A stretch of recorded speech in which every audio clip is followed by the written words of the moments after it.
Hi guys, so this is just a little bonus video to say thank you for 100 subscribers. It may not seem like much in the grand scheme of things, but it really means a lot to me. So to celebrate, I've got a quick little doodle for you, as well as the how I draw tag. So I'm going to answer a few questions related to drawing and how I got into YouTube. I really hope you enjoy. I got this tag from Failed Artist here on YouTube, by the way. So question 1 is, how do you figure out what to draw?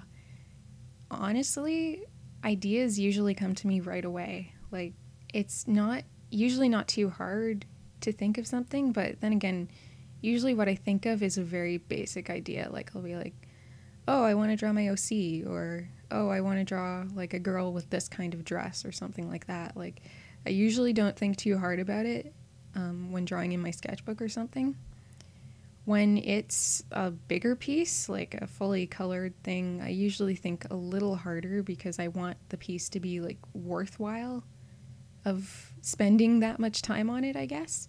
So I usually do kind of the school sort of process, which is like you come up with a thumbnail and you figure out the composition and sort of go through it step by step until you think, okay, like this is totally in my head, the full idea is fully realized in my head before I start drawing. But yeah, honestly, it doesn't take me that long to figure out what to draw. It just kind of happens. So the second question is, how did you get into drawing?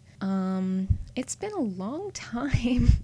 I've been drawing as long as I can remember, and we've still got a couple pieces of art from when I was like, I don't know, 2 or 3. I guess I got into drawing by watching cartoons because the earliest pieces of art that I can remember are like Blue's Clues fan art, where it's like all the Blue's Clues characters looking at this flower pot. And yeah, I guess I was always fascinated with animation and cartoons and just seeing characters move on the screen, and I wanted to draw them too. So I think that's what got me into drawing. I guess another big influence is Pokemon. I got into Pokemon right when it started, and I was very young, so I did a lot of Pokemon drawings when I was young, and I still do because it's such a big part of my life. Question 3 is, how has your drawing changed throughout the years? I guess it's kind of funny because I feel like my style has been the same since I was about 11 years old, maybe even earlier. I know a lot of people go through really drastic style changes, but I don't think I did. I think mostly it's just been technical, what's the term, like technical improvement, I guess. I'll probably put some pictures up on the screen so you can see how I used to draw, but yeah, like everything is still sort of the same, like big eyes, bright expressions and faces, just sort of roundness to everything. I guess for a while in high school I went like a sort of pointy period, if you could say that. But yeah, like I think it's kind of weird. Like my style has not changed very much in my eyes. I mean, in some people's eyes, maybe it has, but I remember one of my professors in first year of university told me, like, your style is going to change. Like, that was a hard fact. And for the most part, I seriously think I've proved her wrong. Like, yeah, so I guess that's how my drawings have changed throughout the years. The next question is, how often do you draw? I try and draw every day. That's not always possible because, you know, sometimes you're just really not feeling it, and it's not good to force yourself, I think, to draw if you really are struggling. It's probably best to put the paper down and just sort of relax for a while. But, I mean, I used to draw every day.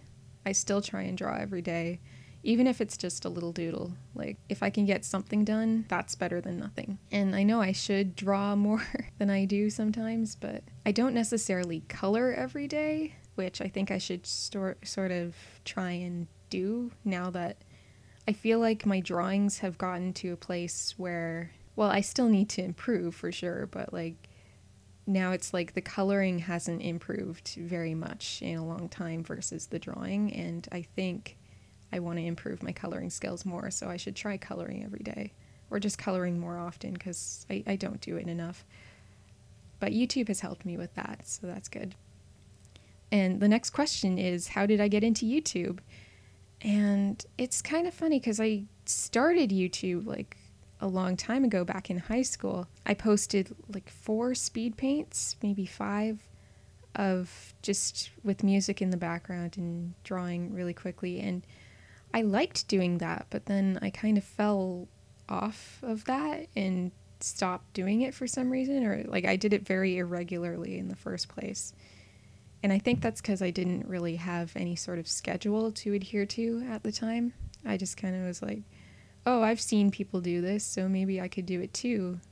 And I did it a couple times, and then I think I had a problem with my video recording software or something, and yeah, that kind of put a damper on things too. But I got back into YouTube recently in February because in the past year or so I discovered voiceover YouTube artists who did commentary over their drawings, and I found that just so fascinating to listen to. Like, before I had just really seen just speed paints with music like I had done before.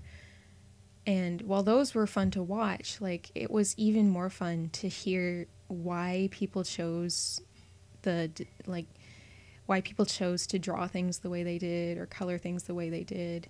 And it was a little bit like hearing people talk about their art in art school, except instead of having to defend their choices, it was just explaining their choices.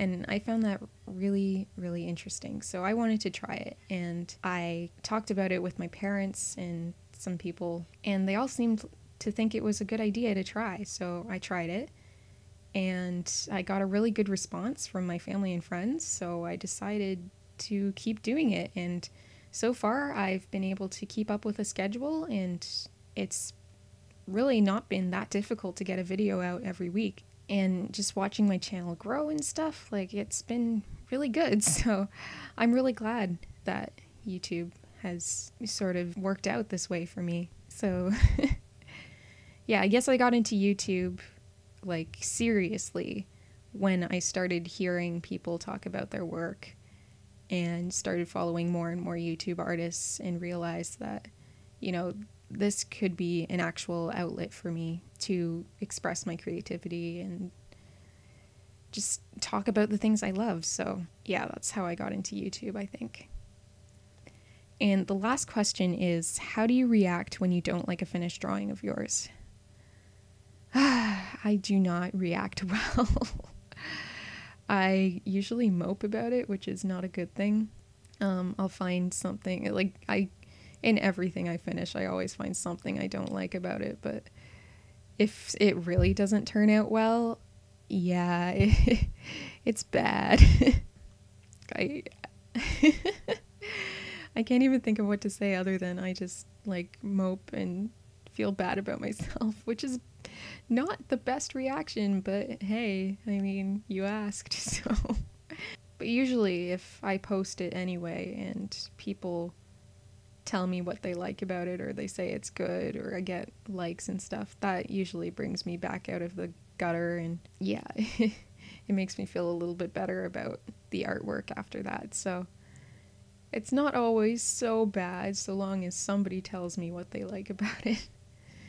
But yeah, I need that validation sometimes, because otherwise I'm just like, oh, it's trash. I hate it.